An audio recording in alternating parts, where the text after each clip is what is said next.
Nuėjau kvepalus lyginti su gėlėmis. Tokį komentarą aš gavau po vieną iš savo live transliacijų, kur geltonas rožes palyginau su Mary Kay aromatu.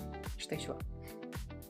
Ir sutinku, galbūt atrodo keista toks palyginimas, bet mano atveju gėlės išvis manau, kad suteikia labai daug džiaugsmo, o man geltonos rožės suteikia ypatingai daug džiaugsmo, nes tai yra pačios gražiausios rožės man.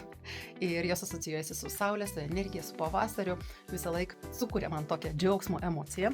Na, o aromatas Joy Emotion Scent ypatingas tuo, kad jis yra sukurtas pasitelkus neurotechnologijas ir sukurtas taip, kad sukeltų džiaugsmo jausmą.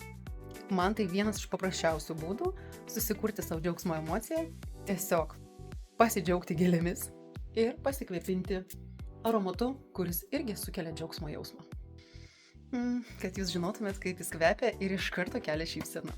Ir taip, jeigu dar nemėginot, tai tikrai bus keista, kodėl aš gėlės lyginu su šiuo aromatu.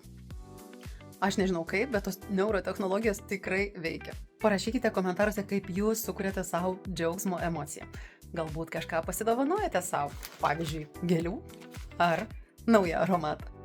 Jeigu tokio aromato nori ir tu, parašyk.